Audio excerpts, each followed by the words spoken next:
2025 rookie picks are going to be a huge topic of discussion for the next couple of months. So today what we're doing is basically a Dynasty rookie pick price check where we go through pick by pick, 101, 102, so on and so forth, and kind of talk about where they're valued among Dynasty rankings right now using our community rankings over on Flock Fantasy, where you guys should be valuing these players if you're looking to trade for the rookie picks, kind of what veterans you'd have to give up, and vice versa. If you're a contending team with a lot of rookie picks, you could sell potentially for those veteran players. So going to be an interesting discussion. We'll probably repeat this discussion when we have more information on how the class is kind of materializing, maybe in March or April. And then obviously after the draft, we'll probably do something as well. But this is kind of like a first look. How do we value these picks? Should be a fun exercise. Yeah, for sure. I mean, at the end of the day here, we're constantly looking at the dynasty market. Obviously, a lot of you guys, if you are following FSC, probably have a ton of these picks overall loaded on your roster. So in terms of just understanding their relative market value, kind of how we view them, kind of what exactly you can get on the open market, because I think that's the number one question we get is I have the 104, the 107 in this upcoming rookie draft. What type of veteran talent can I buy with that pick? That's what this video is going to be discussing. Yeah, and we'll, of course, briefly touch on like what prospects are relatively going to go there, but it's more so focused on the veterans right now, just because there's so much that could change from now until the end of April as far as what prospects are being valued where, what the draft capital and the landing spots look like, so on and so forth. So we're going to go pick by pick, like I said. But before we do that, let's hit the intro. The 101. And the 101 ranked for us and everyone on planet Earth is Ashton Jeanty, running back from Boise State. So people a lot of the times are wondering, hey, should I just keep Ashton Jeanty? I'm a competitive team. Should I add him or should I trade him for a veteran? Like what kind of veteran would I be looking for here? According to our community rankings over on Flock Fantasy, sorted by the experts, so me and Danny's opinion included in this and also the other creators on the site, the 2025 101 is valued as the 18th overall asset in Superflex leagues. And the relative market value among veterans at each position is that it's slightly less valuable than Justin Herbert at the quarterback position. Running back wise, it's right in line with like Bijan Robinson, Jahmyr Gibbs. Those guys are slightly ahead, but once we get landing spot and draft capital for Jeanty, that could change. Nico Collins, Drake London, so kind of that back end wide receiver one, mid wide receiver one range. And then among tight ends, Brock Bowers is really the only guy in this range. He's slightly valued ahead of Jeanty, especially in kind of super flex tight end premium formats.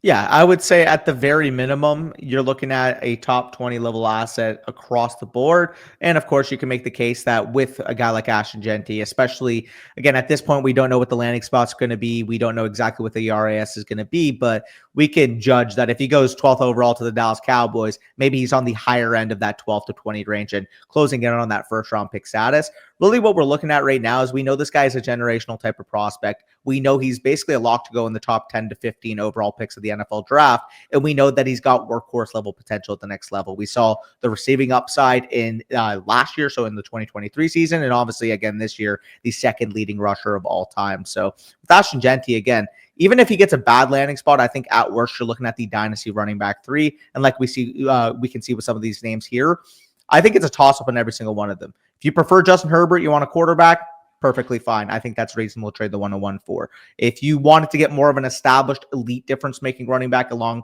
the lines of a Bijan Robinson and Jahmyr Gibbs, I think those are the clear-cut top 2 running backs in Dynasty at this point being. Again, I personally would venture that if Jeanty gets a very, very good landing spot, he could even see himself above those guys. But if you want the more established producer guys that can be 20, 22 plus point per game scorers off in the 2025 upcoming season, you can make that type of cash out. And I mean, we got proven superstar talent here, a guy like Nico Collins, Drake London looking like he's on that Puka Nacua type of trajectory. And I mean, Brock Bowers is the single biggest advantage at his position in the entirety of Dynasty Fantasy Football. So when we're looking at with Ashton Jeanty, the fact that he's already talked about it in this range goes to show you that if you have the 101, enjoy.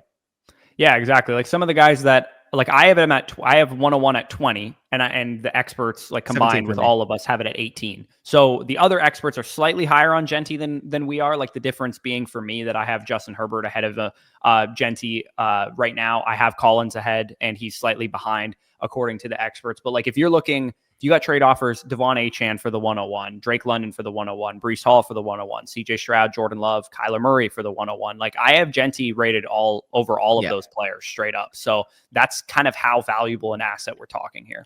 Yeah, I think personally for me, the floor would have to be in the top 20 still, because as much as I like Drake London, can't accept him personally for Ashton Genty, knowing the upside we could see at the running back position. Sure, do I think Drake London can have a top 5 level upside potentially? I think that Ashton Genty could be a 24 plus point per game scorer at running back.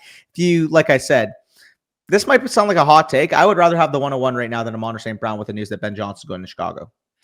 See, I'm notoriously the guy higher on St. Brown than you, so I personally would still rather have St. Brown, but it is a conversation. They're back to back for me. I have St. Brown at 12 right now. Maybe I have to move him down a few spots without Ben Johnson, but for the most part, I still view him as like a big time positional advantage at the wide receiver position. But the 101, again, I think it's pretty cut and dry. If you guys have the 101, you're probably not looking to move it anyways, realistically. Like, so if you are selling the 101, you probably even want to get an asset like into the next tier. Like you want to get up to, you know, a Brian Thomas or a Puka Nakua or a Malik Neighbors or somebody like that if you're selling Genty. Because otherwise, like, I mean, he has the upside to potentially just pace the running back position midway through his rookie season, especially if we do get a good landing spot from him, which I think we will. Yeah, and I think, again, a lot of these names are very lateral moves for him, which kind of goes to show you the rarefied air we're already talking about with Genty. And I think, again, there's a possibility that if he goes out there and he's the RB4 in points per game as a rookie, as much as I like Bijan and Gibbs, I do think the market would kind of have him in a half tier ahead because he is younger than them. Yeah, exactly. So let's move into the 102, which for us right now is Arizona wide receiver Tetairoa McMillan. There's obviously some changes that could happen. I mean, we get a first round Amari and Hampton 20th or something overall to the Broncos. That could definitely change who the 102 is. We get, you know, Shadur Sanders, Cam Ward in good landing spots with high draft capital. That could definitely change things. But as of now, I think consensus-wise, Tetairoa McMillan is the 102. And where he's being valued, you're not going to hear us say this about rookie picks very often in January. I actually think the 102 is overvalued right now. Like we have, as the experts on Flock Fantasy, we have the 102 valued as the 27th overall asset, just behind the likes of like a CJ Stroud, Caleb Williams at quarterback, around the Devon Achane range at running back, Marvin Harrison, Jackson Smith, and Jigba valued behind the 102 at wide receiver. And then at tight end, you're looking at a mini tier ahead of like where Trey McBride would go, but still behind Brock Bowers. So for me, I have the 102 at 35th overall versus 27th overall. So like, I can't imagine that if it's a quarterback, let's say it's a quarterback, it's Shadur Sanders or Cam Ward, they're not going to be near CJ Stroud or Caleb Williams in value. No way. They're not good enough prospects to be that high. And if it's a wide receiver in Tetairoa McMillan, there's no way I would take him over Marvin Harrison Jr. and JSN and Garrett Wilson, even Jackson Smith and Jigba. Even if he gets 4th overall draft capital to the Patriots, he should be more dynasty wide receiver 15 than dynasty wide receiver 8. Yeah, and I completely agree on that front. Like, for example, in terms of the related deals, Devon Achane, again, although I do view Bijan Robinson, Jahmyr Gibbs, and Ashton Genty the moment he's drafted as the top 3 running backs, I do think with what Devon Achane has shown when Tua is healthy is that of a league-breaking type of running back, both in the receiving game and potentially recapturing that rushing efficiency we saw as a rookie. So I would definitely want Devon Achane over the 102. Like you said, CJ Stroud, Caleb Williams. Caleb Williams literally gets Ben Johnson. He's valued behind Tetairoa McMillan. I think that's absolute nonsense. Again, Marvin Harrison Jr. as well. I would rather have Marvin Harrison Jr. than Tet McMillan. Sure, people might say, well, Tet McMillan is just basically a re-roll. And if he goes 4th overall, we saw Marv go 4th overall last year. There's a difference in prospect value. Listen, look, I understand Tetairoa McMillan is the wide receiver 1 in the 2025 class. It's a guy that I do like. I mean, I had him comp to Drake London, 88.5 grade for me. But in terms of where that would rank in 2024, 88.5 would be actually behind a guy like Rome Odunze. So while I think Tetairoa McMillan is a fine top 15 level wide receiver prospect, I do think if he got 4th overall draft capital, he'd be valued higher in the market than where I currently have him. Because like we said, some of those wide receivers, we can go through even a couple more. I mean, a guy like AJ Brown at this point, if you wanted to take KJ Brown over a Tetairoa McMillan, I think that would be fine. Again, I do have Tet slightly higher because of the age complex, but at the same time, that is more aligned with where I view the 102. Having it above guys like Marvin Harrison Jr., even a guy like Lad McConkey, who's not pictured on the screen, I think is a little too high for my taste. So 102, Tet McMillan, great player, but at the same time, a little too rich for my blood. I have him at 31. Yeah, I think the thing that bends me out of shape the most is the fact that it's valued among CJ Stroud and Caleb Williams and Bo Nix. Like, we don't have a quarterback value that's anywhere close to those guys as far as where they'll be. Like, what's the best landing spot at the top of the draft? Like the Giants, the Browns, the Titans, the Raiders, like none of these quarterback landing spots, and more importantly, the quarterback prospects themselves are not going to have the cachet that makes them automatically top 13 dynasty quarterbacks the second that they're drafted. Like, they're not good enough prospects. They don't run enough. They're not refined enough passers. They will be when they're drafted. Let's say we assume that Cam Ward or Shedeur Sanders does get really, really high draft capital. The conversation will be Baker Mayfield, Brock Purdy, Jared Goff, Dak Prescott, and even then, I don't think I would take those quarterbacks. Like, we're nowhere near C.J. Stroud, Caleb Williams, and Bo Nix, in my opinion. Yeah, like for reference, I have it again. That 32 overall, like I said, is the 102. I actually am making that assuming that it's Ted McMillan. If it's a quarterback, and again, I was talking to you about this off the screen. Again, obviously, we're on the video now, so I'll make reference to it. I can convince myself, okay, if I wanted to take Ted McMillan over some of the quarterback twos, I think that's fine because he's going to be valued as a top 12 to 15 wide receiver. But if you're using the 102 this year on a quarterback, I can't make a case that either of those guys are top 20 dynasty quarterbacks simply because when we look at that next range of quarterbacks, Dak Prescott, Baker Mayfield, they're veteran quarterbacks, but they've shown quarterback 1, top 8, top 5 level upside on a point per game basis. Brock Purdy, again, young quarterback, 20 plus point per game upside that we saw 2 years ago, literally third in MVP voting. Trevor Lawrence literally just gets Liam Cohen, who had Baker Mayfield have 40 touchdowns this past year. Even when you get into the Bryce Young, the JJ McCarthy, and like you said, the Jared Goff, sure, Jared Goff, no Ben Johnson, but at the same time, still has a great offensive line, still has the weapons that he has on the outside. And Bryce Young and JJ McCarthy, for my money, are just more exciting young prospects than these quarterbacks this year. Yeah, like I think you could make the argument that if Shedeur Sanders turned into Jared Goff, that would be like a very good range of outcomes for him. Yeah. 100%. So it would be like a 70th, 75th percentile range of outcome. But at the same time, when you're acknowledging that the floor could be, a lot lower than that. I mean, we're talking about a guy in Jared Goff who's been a legitimate top 12 to 15 quarterback in terms of fantasy points per game since he got drafted pretty much. Yeah, and especially since he's been in Detroit, he's been really solid. So again, I know we're talking about the 102 here, and it's probably going to be Ted McMillan. We can group it together. Quarterbacks do have to factor in a little bit when we're talking about the quarterback market, being that if a quarterback does go 102, they're automatically around C.J. Stroud, Bo Nix, and Caleb Williams. Like they're not as valuable as those guys, in my opinion. So let's pivot to the 103 here, which is more likely to be a quarterback pick than the 102. There's a couple of other prospects. I mean, 103, like I said, could be like an Omarion Hampton or whoever your RB2 is, Quinshon Judkins, Travion Henderson, in a good landing spot with good draft capital. They could go as high as 103. You could talk yourself into Missouri's Luther Burden, Ohio State's Emeka Egbuka. If they get good landing spots, get good draft capital.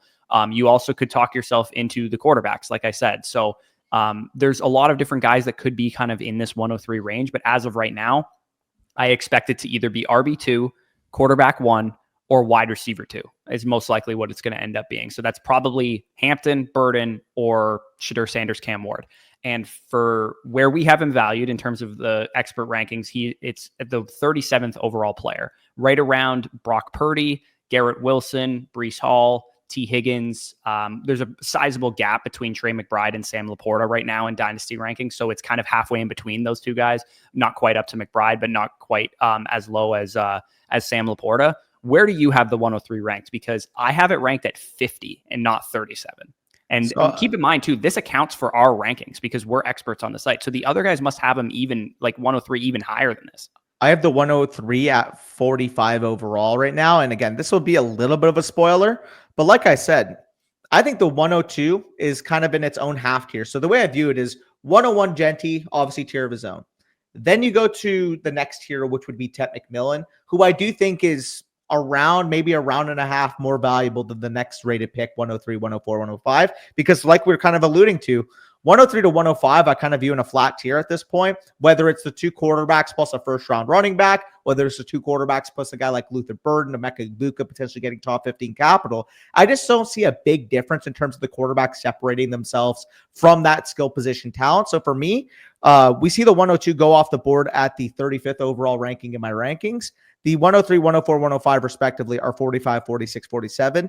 And like I said, I would rather have Jared Goff. I'd rather have McCarthy, Bryce Young, Trevor Lawrence, those type of quarterbacks over that pick. I'd rather have receivers like T. Higgins, Garrett Wilson, Jackson Smith and Jigba, A.J. Brown.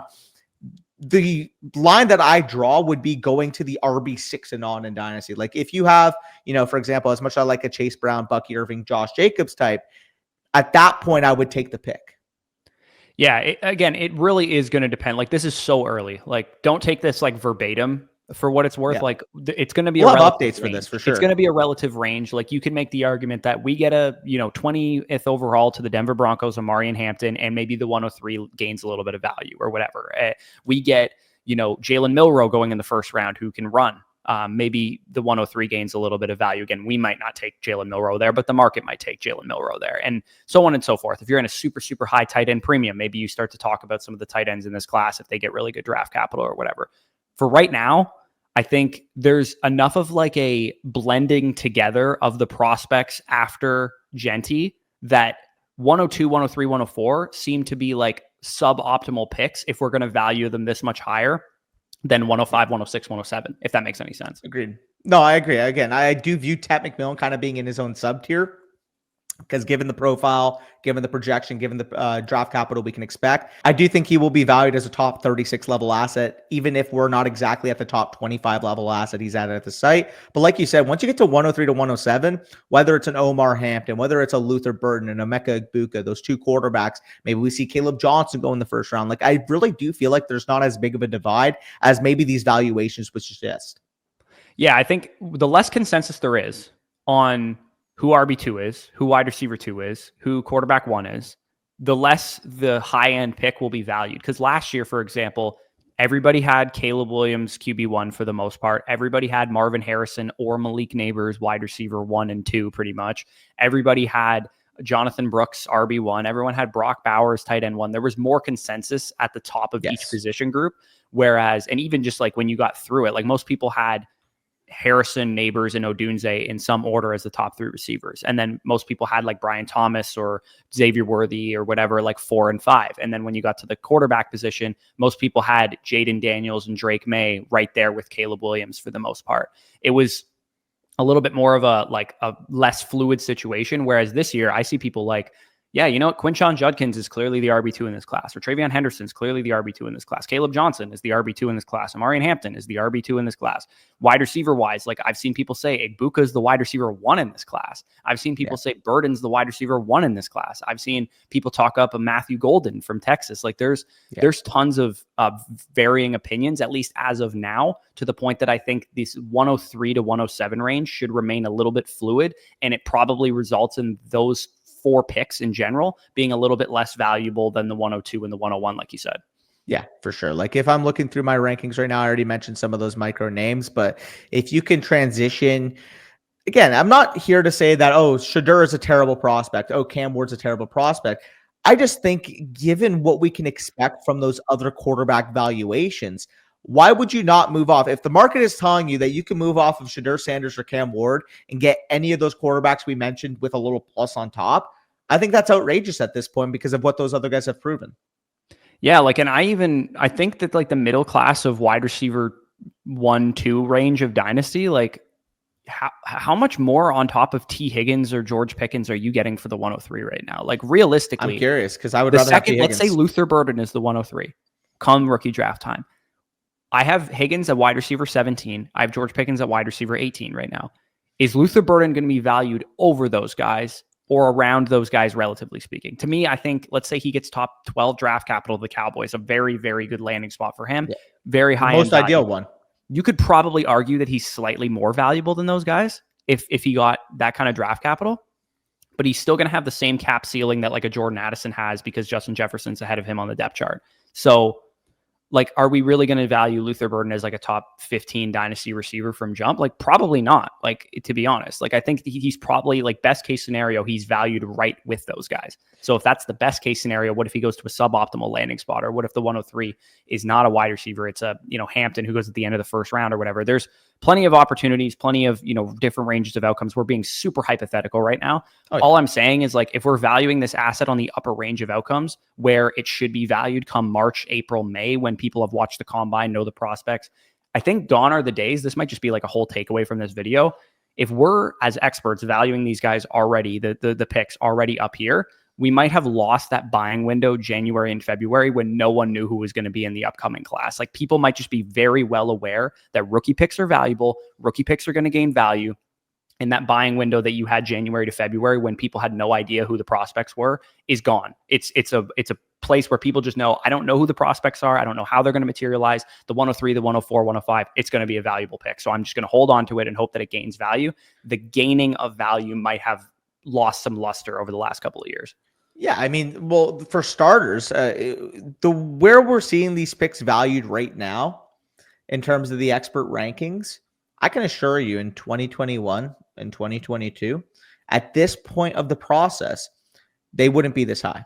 They wouldn't be this high in relation to the talent because, quite frankly, like we see, let's just say in February of recent years, the 105 was valued as the 65th overall asset. And then by the NFL draft, you see it's closer to the 45 to 48 range. That's typically the type of rise you see from these picks. There's not really much more of a ceiling for these to appreciate in value if we're already considering the 102 a top 25 asset, if we're already considering the 103 a top 35 asset, if we're already considering the 104 a top 40 asset. Because if you're thinking about it, I mean, how many times did you see in mocks in recent years where, when we were mocking kickers and draft spots, you would see the 107 go off the board in the 8th round? Yeah, and like it's not just us too. Keep Trade Cut has a 2025 mid first, so we're talking 104, 105, 106, 107, valued as the 49th overall asset.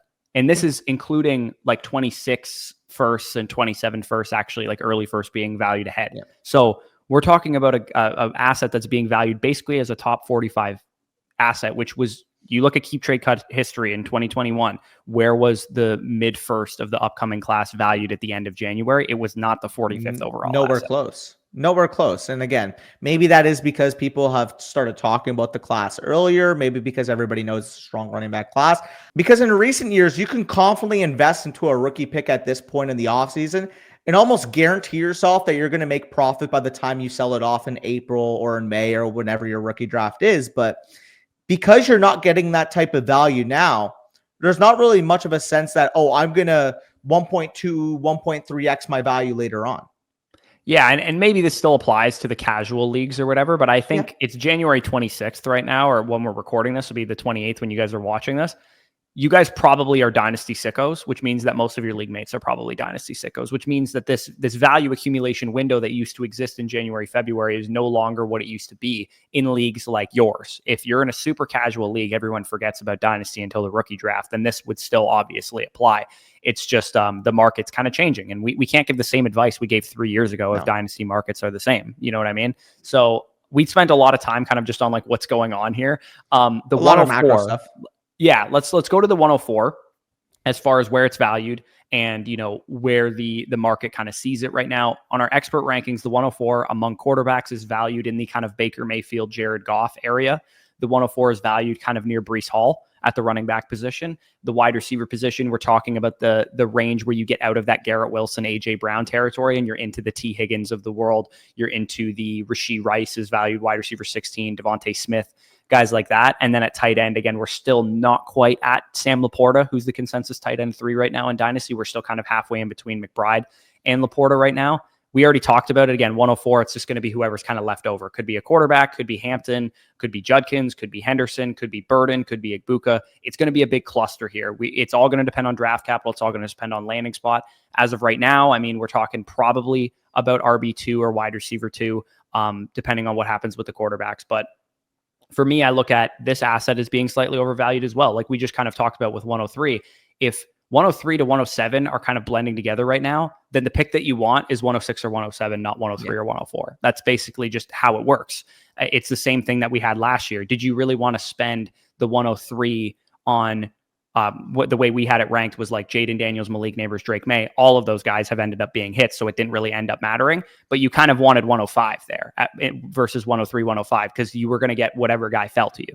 Correction. You wanted the 105 plus the juice that you'd get to trade down. So whether that was a rookie second, I mean, who knows? Maybe you profited the 202 in the draft and it ended up being, hey, I was able to get Drake May plus Ladd McConkey from Malik Neighbors. It was probably a reasonable deal back at that time. Yeah, exactly. So again, if 104 is a little bit overvalued, it just means that, 106, 107 are probably going to be a little bit undervalued. And I have the 104 more so in the range with Tua Tagovailoa, Jordan Addison, kind of James Cook area at the running back position. And I do actually have Sam Laporta right around that range as well. And the 104 in our expert rankings has Sam Laporta quite a bit lower. I know you're a little bit lower on Laporta than I am, so that kind of makes sense.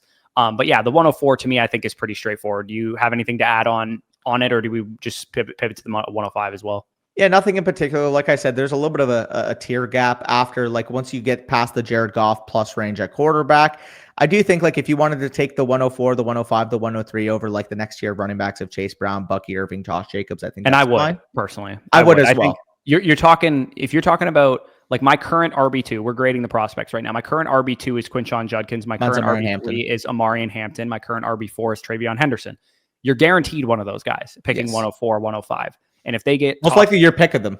Yeah, most likely your pick of them, depending on what happens with the quarterbacks and the wide receivers. So if you're telling me I could have one of those guys versus Chase Brown or Bucky Irving or, Kyron Williams or Jonathan Taylor or whatever, like, you give me top 64 draft capital on those young running backs. Like, we don't have a fruitful landscape of high draft capital young running backs. Those guys will be RB1s in Dynasty, or at least borderline RB1s in Dynasty, the second they're drafted.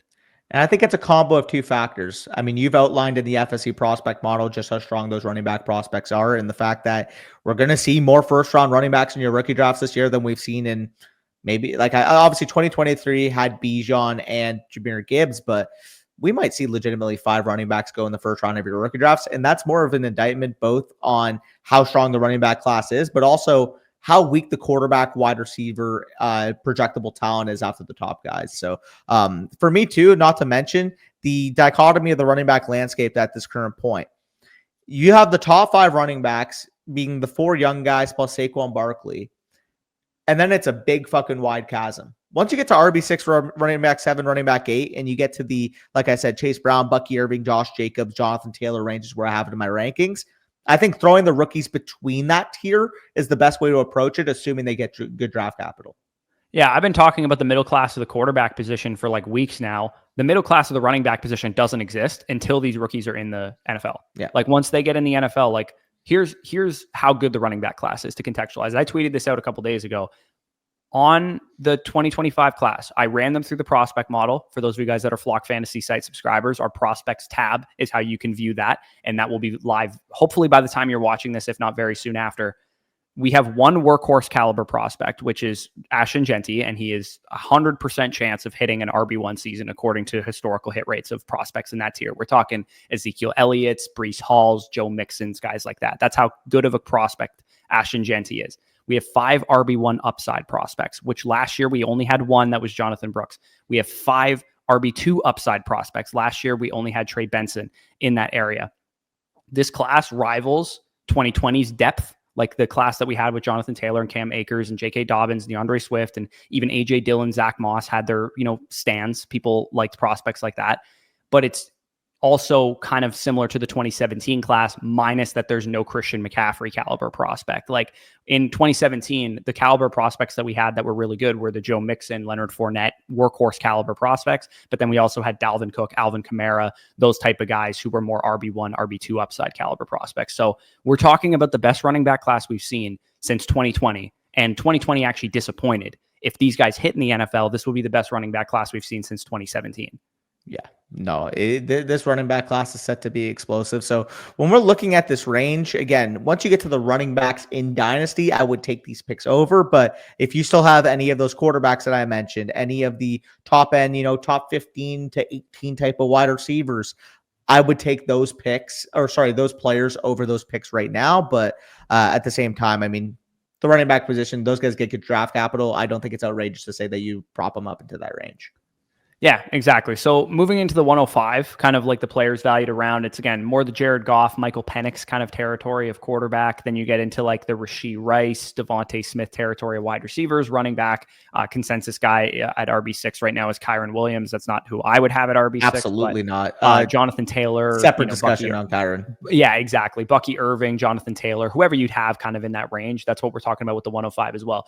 I guess the whole point of this video is that 103 to 105, there might be a selling window on those picks that you can get really, really good veterans for if you guys are contending teams. Like, if you just lucked into the 104 or whatever because you had someone else's first and you were, won your league, or you came in second, or you came in third or something like that, you might be able to sell those picks with rookie prospect season seemingly coming sooner than ever, based on the rankings and the way that Keep Trade Cut values these assets as well. You might be able to buy low on Breece Hall right now for the 103. or for the 104 or the 105 or something like that. Yeah, absolutely. Because when we're looking at this market, I mean, I don't want to sound like a broken record, but Dak Prescott, Trevor Lawrence, I mean, the guy that literally gets Liam Cohn, who we just saw Baker Mayfield, like I said, throw 40 touchdowns this year, 25 years old, a guy that's been a quarterback, top 5 quarterback in points per game. Those picks should not be rated over those quarterbacks. Let's just get that out there right now. If you guys are using this upcoming draft class to supplement your quarterback position, you're doing it wrong. Yeah, you should be. If you are at the 105 and you're like, I need a quarterback, all I have is Caleb Williams and maybe Geno Smith or something as my second quarterback. Yeah. Like literally trade your 105 or your 104 for a veteran quarterback. You can probably get one a lot better than you would think. You might be able to buy low on CJ Stroud right now for the 104 or the 105. Yeah, no, absolutely. So we're looking at this range in terms of the veterans that we would take over it. Again, I would take the 105 over any other of the running backs in this range. I personally would still take the 105 over Rashee Rice, knowing that there's a looming suspension and knowing that there's the injury issue that you can deal with. But aside from that, I mean, we look at the next year, which once we go down to the 106, and there's some more conversation seeing the wide receivers along with JJ McCarthy in that range. Yeah, no, absolutely. I think you look at the 106, and this is where it starts to balance out a little bit. The 106, according to our expert rankings, is at 55th overall, and I have it at 57th overall. So this is where it starts to balance out again. We talked about kind of 103 to 105 being a little bit overvalued relative. We're about 10 spots, relatively speaking, below market on those picks versus the 106 when things start to balance out again, because we're talking about the same territory of prospects here. We're still talking about quarterback 1 or 2, wide receiver 2 or 3, running back 2 through 4. We're still talking about the same territory of players. We're talking about Judkins, we're talking about Henderson, we're talking about Hampton, we're talking about Egbuka, we're talking about Burden, and we're talking about Sanders and Ward, and maybe Travis Hunter as well. We haven't even mentioned Travis Hunter this whole time, but he would also kind of factor into this range should he decide to play wide receiver or come out and say something like that. Then this pick would gain a little bit of value, but for the most part, it wouldn't change too much. So the 106, according to our expert rankings, we're talking about the Romo Dunze, Zay Flowers range of wide receiver, JJ McCarthy, Bryce Young range of quarterback. Running back wise, we're at the back end of the RB1s, the Josh Jacobs, the Chase Browns, the James Cooks, guys like that. And then at tight end, we're down near Sam Laporta now. This is about the range where Sam Laporta is valued. Separate little side note, do you think that Trey McBride, who's valued as the 103 right now, according to this, should Sam Laporta be that much further down at 106, or do you think that's a good gap? I have Laporta even lower. So okay, so for me, it's about an adequate gap, but I do think it's fair that he's a little bit lower than McBride in that area. Yeah, like for me personally, like if I'm trading for Laporta respectively right now, I wouldn't give up much more than like the 109, the 110. Really? Like I see, I'm more like I give up the 106 or the 107 in a tight end premium format for Sam Laporta. Because the way I view it, again, like there's part he lost Ben Johnson. The other part of it is how much of a distinguishable difference is there between assuming that we got Loveland and we got Warren in the first round, Loveland and Warren to Sam Laporta. I don't really view as much of a big difference. I like those prospects. To me, I still view them as a pretty sizable tier behind. I just don't, because I mean, like if they land as a top 2 pass catching target with first round capital, they're going to be valued as top 6 to 8 dynasty tight ends. And I don't view that as being much behind Sam Laporta right now. Again, it's definitely a micro difference of Sam Laporta. Why you think that? Sure. You think Sam Laporta is a lot more risky than I do. Clearly, I'm kind of just relying on the fact that he was a great prospect, great athlete, had a good rookie season, so on and so forth. I think a lot would have to go right for me to say that Warren is already there, or at least already close enough that it's a negligible difference. To me, it's if you wanted to tell me that Warren or Loveland or one of these top tight ends in this class are tight end 4 in Dynasty right now, I don't think that's an outrageous take, although I would still probably prefer TJ Hawkinson and David Njoku to them straight up. But it's more me thinking Laporta blends into that tier of like the Hawkinson and Kittle range. That's totally fine with me. I view Laporta as like, if McBride's in his own tier at tight end 2, to me, Laporta's in his own tier at tight end 3. It's weird. The top 3 tight ends in Dynasty, in my mind, are in his own tier with Brock Bowers, in his own tier with Trey McBride, in his own tier with Sam Laporta.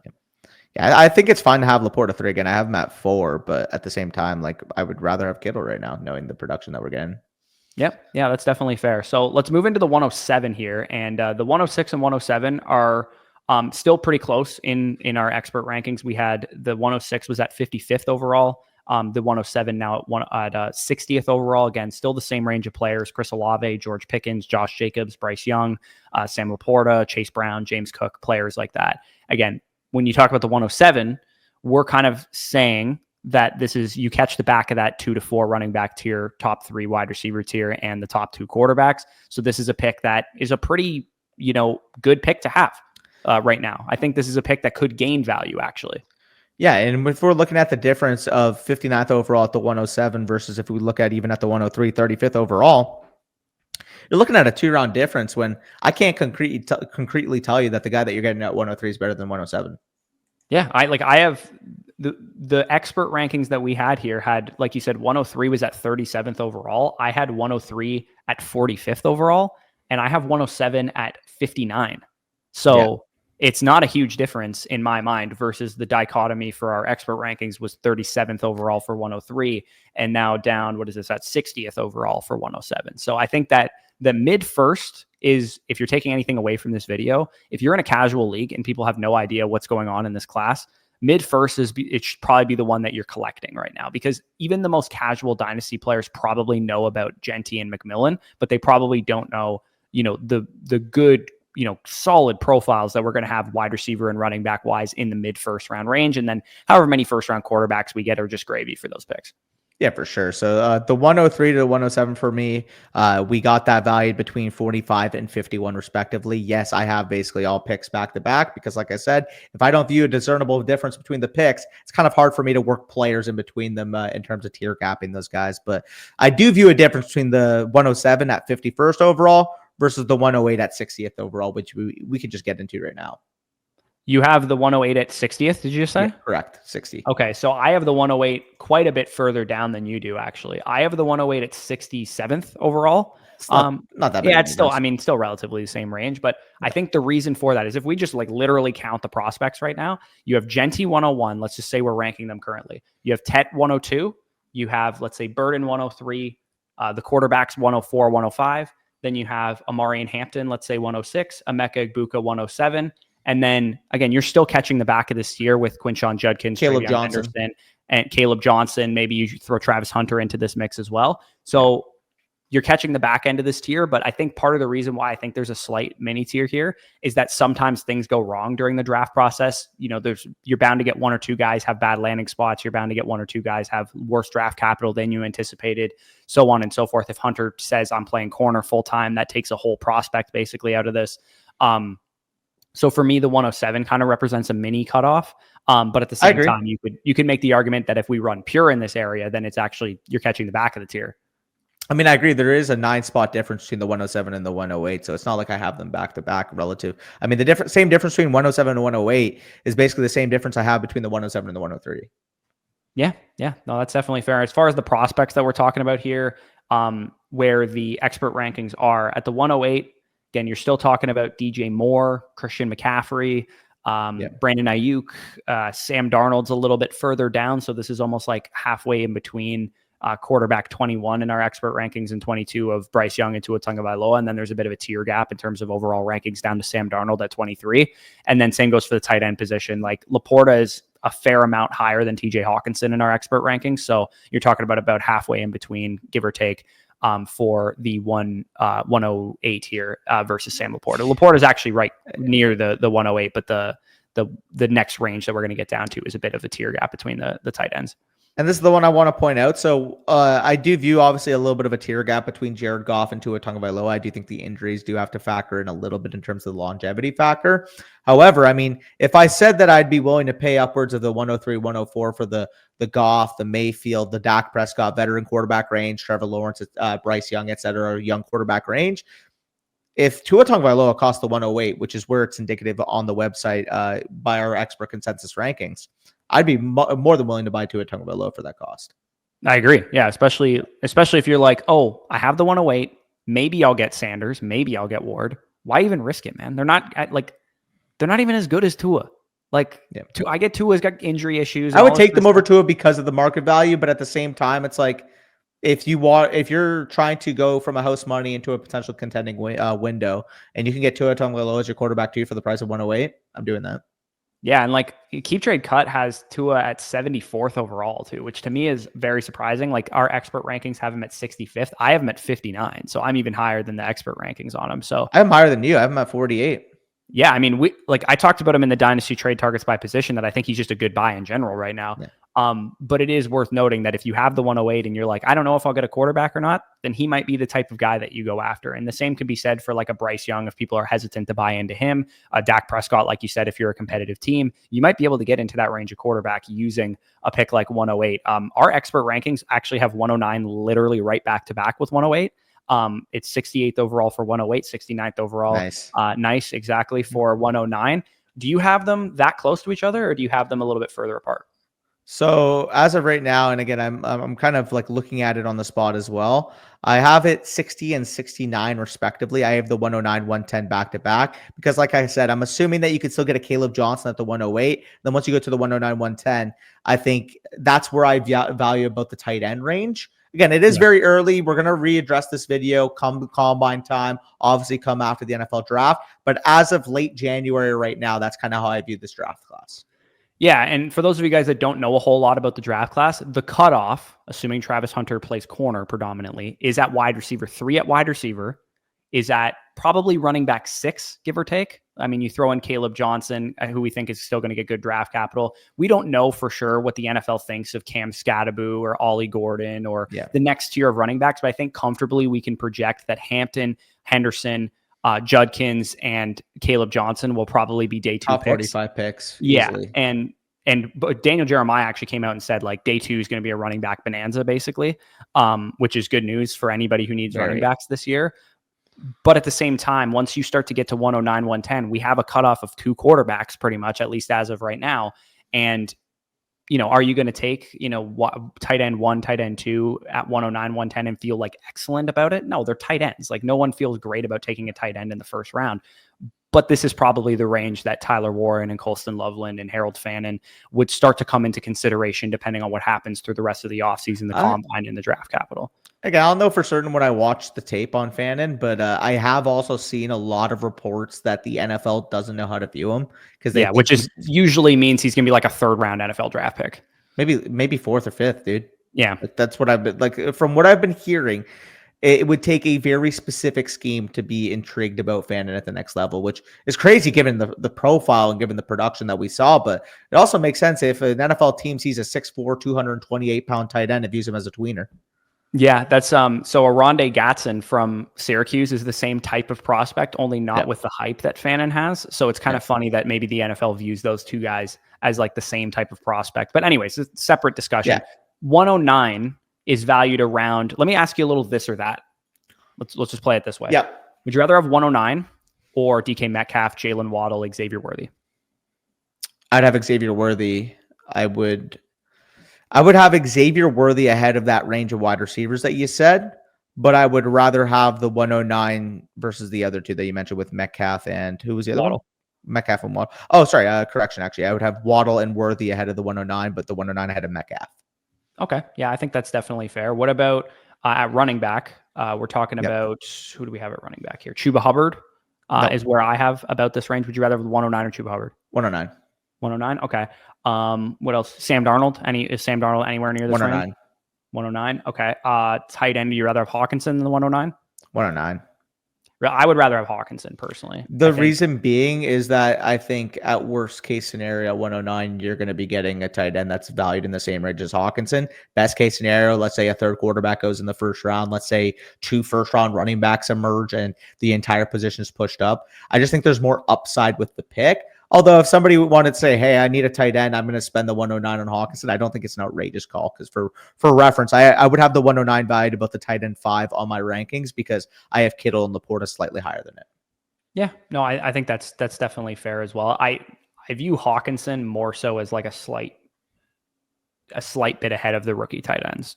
And maybe we get great landing spots in capital and they test super well or whatever, but I just think I would rather have like the bird in the hand versus 2 in the bush kind of situation with Hawkinson. I think Hawkinson's just one of those guys you feel great about at the tight end position. So I don't really want to mess around with trying to re-roll into a rookie or something if that's what you were deciding between. So again, 109, we're still talking about the same territory prospects, hopefully, if things run pure, but potentially we could be talking about that next territory, like you said, of oh, maybe we're into wide receiver 4, Trey Harris, Matthew Golden, somebody like that. Maybe we're into early second round quarterback like a Jalen Milroe or something. Maybe we're talking about the tight ends with Warren and with Loveland. Travis Hunter. Yeah, maybe Hunter. This is where he would hear. And I would say just as of now, I would rather have Hunter than every name that I just said, even if he was only going to potentially play offense 50% of the time.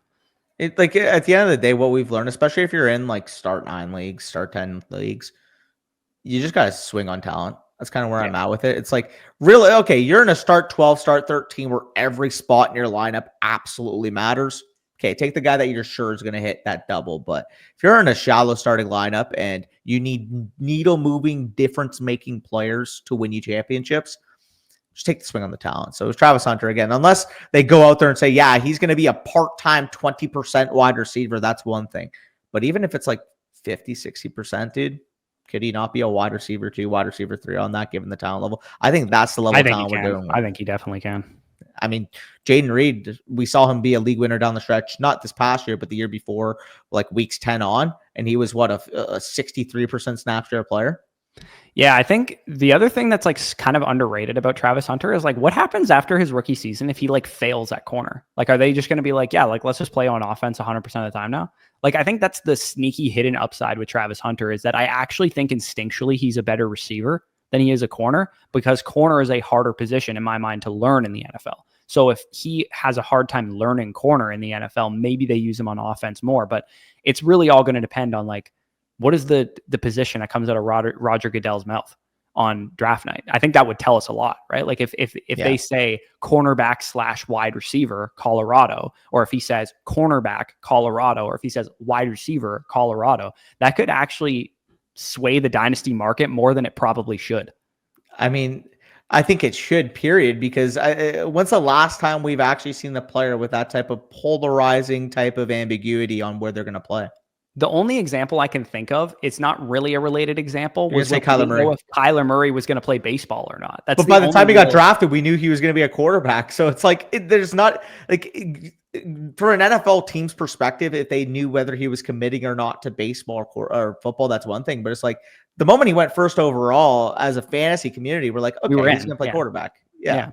So it's like, it's so weird. I've never seen a prospect from a fantasy perspective be so divisive on that regard. And it's not divisive in the sense that everybody agrees this guy's a generational player. We just want to see it at wide receiver. He's so divisive and so potentially generational as a prospect that he almost makes me want to start an IDP league. Just to get him, yeah. Just to have to see what he would be like in that format, like because he'd be a complete cheat code in IDP if you get points for both sides of the ball. What pick are we on right now? 110? We're about to go to the 110. Again, appreciate you guys for following along. We're kind of just going off the cuff, having a general conversation about these pick values, dynasty values. And again, if you're watching this 50 minutes into the video, you probably love us bantering anyways. Yeah, exactly. So we're going to close this video out a little bit here in rapid succession here. We got 110, which is valued relatively around Kenneth Walker, DK Metcalf, TJ Hawkinson again, Sam Darnold. Any of those picks, any of those players you would rather have 110? So repeat the players. Metcalf, Walker, Hawkinson, Darnold. Metcalf, Walker, Hawkinson. I would rather have the 110 than all those assets. Yeah, I think I would agree minus Hawkinson. Yeah, Hawkinson would be the closest for sure. Metcalf's the guy that I don't know what to do with. So I have him at wide receiver 25 right now. And if somebody said, yeah, I'd take Metcalf over the 110, I think that's fine. But at the same time, like we haven't really seen him take that ascending step. And we do know now that JSN's a proven target earner. So I really don't know what his valuation should be. Again, I think it's reasonable to say late first, but I don't know what the exact pick number I would relate to DK Metcalf is at this current point. According to my rankings, the pick number is 111. That's where I have to, actually, funny enough. He's my 76th overall player right after 111. Yeah, he's also my 76th overall player. 111's a little bit further down, but I think just relatively speaking on a flat plane, that's where I would value him. But yeah, it's weird. Metcalf is a weird guy because he's also been reportedly like on the trade block for the Seahawks. Like they could be trading him this offseason. So that would also throw a wrench into things. Like if he got traded to the Panthers, like would he gain value? Would he lose value? Like I don't know. Yeah, no, it'd be pretty funny. We do see these other wide receivers though. Like you're telling me I can trade away the 110 for Xavier Worthy? Absolutely doing that. I'm trading it for even Jameson Williams. Like, dude, I don't think Jameson Williams had 1,100 yards this year. So this one's obviously would depend on your team, but I would rather have Brandon Ayuk than the 110 personally. I would too. I know he's behind the 110 in these rankings, but I would rather have Brandon Ayuk, knowing that if I had a team where I could wait on the injury to recover, I think Ayuk come mid next year, if he starts to look like himself again, will be valued up at the 106, 107. Yeah, well, I would say probably 110, 111 range is about where I have Ayuk. Again, I have him a little bit lower, but than where you just said. But at the same time, if you're telling me he's fully healthy and potentially Deebo Samuel's getting traded, like the guy to come back and just absolutely show what he did a couple years ago, right? So yeah. So let's pivot into the 111. I'll do a little more this or that on this.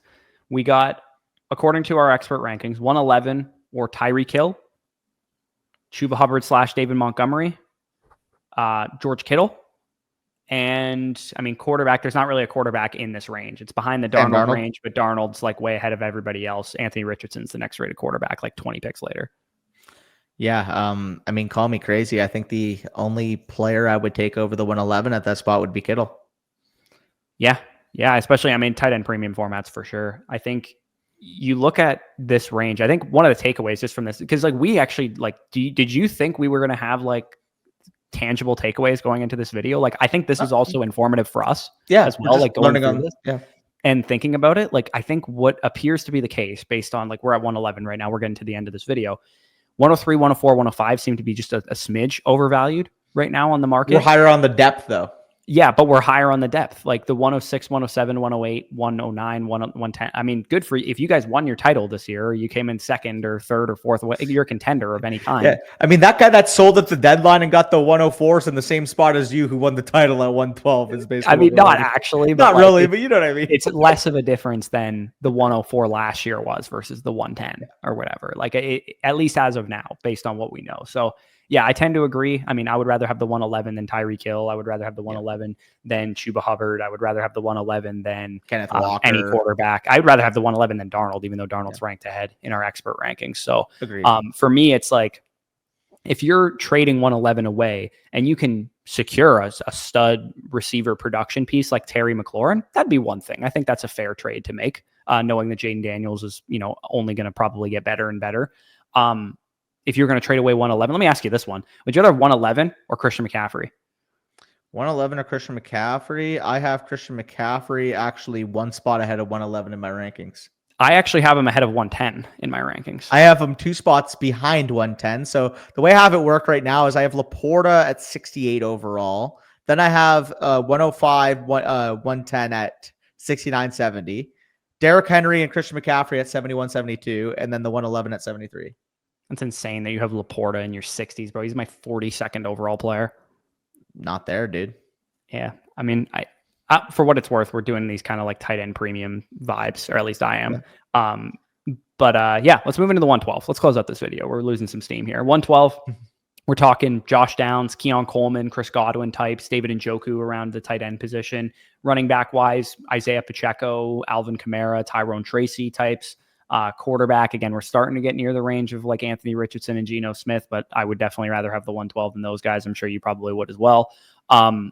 Where did any of those names stand out to you? 112, or are you just taking 112? We're going to bet on the depth of this class. You get Trey Harris there. You get one of the tight ends there. You maybe get quarterback 3 there if they get half decent draft capital. Top you maybe 5 running back there. Yeah, like you probably still have a chance to get a Caleb Johnson, a Quinshon Judkins, a Travion Henderson. And worst case scenario, you're looking at Cam Scadaboo or Ollie Gordon or somebody like that. The way I describe it right now is if we're assuming 2 quarterbacks go in the first round of your rookie drafts, we're assuming 2 tight ends go in the first round of your rookie drafts, assuming they go in the first round of the NFL draft, which I think at this point, I don't want to say it's a lock, but like I would be very shocked if there was less than 2 tight ends that go in the first round of the NFL draft. So that's already 4 right there. You factor in the wide receivers. You got Luther Burden. You got Tet McMillan. You got probably Emeka Egbuka as a lock. So right off the bat there, we're up to 8 names. 5 running backs are going to be valued within the top 15 overall at the position based on my grades right now. Plus Hunter. So we're looking like even up to the 201, 202, like this class has way more fucking depth than people wanted to make it credit for, but the mid portion of it is overrated. And not even the mid portion. It's actually the early to mid portion that's a little overrated. Like, sorry, correct. 103 to 105. Well, and here's the other thing too. Like, one takeaway from this video also could be people psychologically Trading have down. a lot easier time trading away the 201 than the 112 because it's a second round pick versus a first round pick. But realistically, 201, 202, 203, 204 are going to be pretty valuable as well based on what we're kind of talking about here. So if you're taking anything away from this video and you're looking to acquire rookie picks in a league that maybe is not super active right now, mid to late first and early second round picks appear on the open market right now to be a little bit undervalued. Whereas 103, 104, 105, maybe just see what kind of stud you can get with those guys. Well, the way I relate it quite simply is last year when we were going through the macro strategy based portion of our rookie draft analysis, what we kept saying is if you're picking at the back end of the first, go up and consolidate and go get an early to mid first round pick.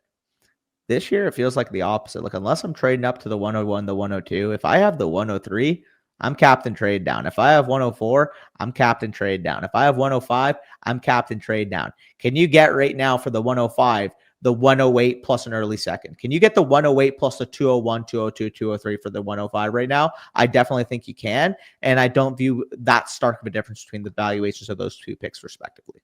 At least from a talent perspective and what we kind of expect as of now. Like this is very early. Keep this in mind. We will be updating this because I'm sure a lot of you guys are going to want to see, okay, once we have combine results, how's that's going to go? Once we have the NFL draft results, how this is going to go. Just from an early onset takeaway after watching about 15 or so of these prospects, this is where we're at with the class. Yeah, because if Amari Hampton goes 12th overall to the Cowboys and Genty went 4th or something like that, like Hampton's going to be the consensus 103 and the 103 just gained a lot of value. Yeah, 100%. Yeah. So, because like we didn't know Gibbs was going to go in the top 12 or whatever the NFL draft. Like we thought he was going to be a back end first round pick. So things can change, obviously, especially once we get to the NFL draft. But preliminarily, how we value these prospects ability wise and where the tier breaks are and so on and so forth, it appears that the 105 to 110, 111, 112, 201 might be the range you actually, if you can collect picks very easily in that range because people want the 101, 102, 103, 104. Like you said, trade down from 104. Somebody's offering you 109 and 111 for it. Might actually end up being worth it. Yeah, 100%. Because, I mean, that's the difference. Last year, I mean, we're talking about at the top, like cornerstone franchise assets. And this year, outside of Genty and potentially Ted McMillan, we just don't really view that being the case in the class. Although there's high-end guys. There's guys that could be RB1s. There's guys that could be wide receiver 2s. But at the same time, it's like last year, it almost felt like there was 5 or 6 guys who were like, yeah, he could be top 5 at his position. Yeah, and like just also too, like when Neighbors was drafted, when Rome was drafted, when Marvin was drafted, those guys were top 15 dynasty receivers. And we said earlier in this video, the 102 Ted McMillan will have a hard time cracking the top 15 when he starts in the NFL. Like Harrison was way above that range when he came into the NFL. Neighbors was, in the mid kind of wide receiver 1, low end wide receiver 1 range. Odunze was like basically at the tail end of the top 15. Amongst veterans, these prospects are going to have a harder time kind of, unless the running back position. I mean, we get good draft capital running backs. They'll probably be RB 6, 7, and 8 in Dynasty the second they get in the NFL. But wide receiver and quarterback being a bit of a weakness in the class is part of why the top end assets aren't quite as good as last year's top end assets. But the mid first, the late first might end up actually homogenizing enough to the point that you kind of want to collect those picks. Yeah, I mean, we're just seeing quarterbacks alone last year. The top 3 guys we were talking about consensus-wise and in our own rankings, I mean, they're all going within the top 18 picks, assuming that Caleb Williams gets a value bump with the Ben Johnson news.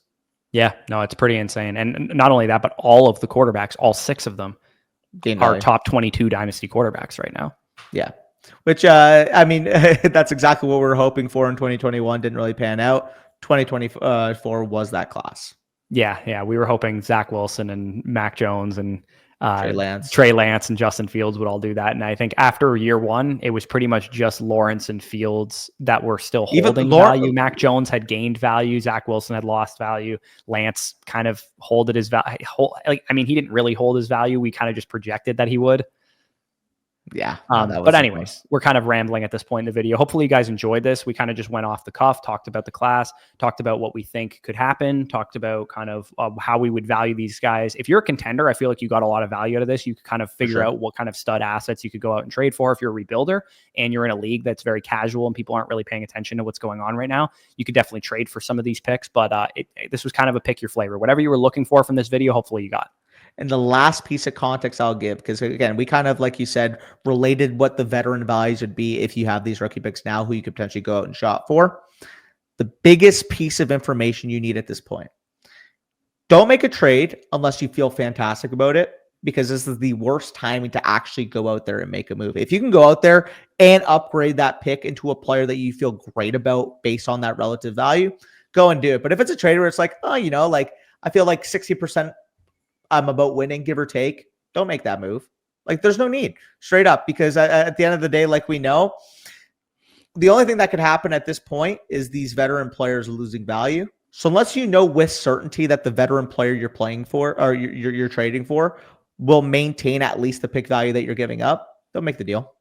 Yeah, exactly. It's like 103 versus Brock Purdy is probably a wash, but like 103 versus Marvin Harrison is more kind of what you'd want to do if you're actually making the trade. So yeah, this is the end of the video. If you guys enjoyed this, leave a like, subscribe, all that good stuff. Head on over to flockfantasy.com. We got tons of stuff going on over there. Our rankings, which we kind of made reference to throughout this video, you can definitely check those out. If you're doing startups now, that would be really helpful for you. Rookie draft guide coming, I don't know, 3 weeks, 4 weeks from now. So definitely pay attention to that.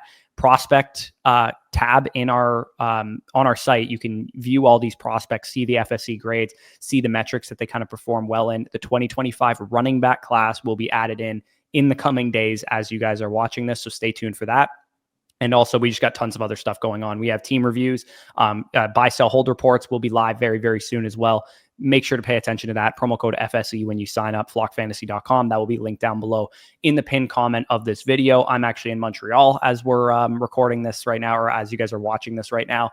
I'm getting a little vacay away from my girl's birthday, but should be back and ready to go at the beginning of February to just absolutely start hammering out these prospects and talking Dynasty for a lot more than we talked about it in January. Took a little bit of a lighter content period, but we will get back into it pretty soon. So yeah, like, comment, subscribe if you enjoyed. Peace out. We'll talk to you soon.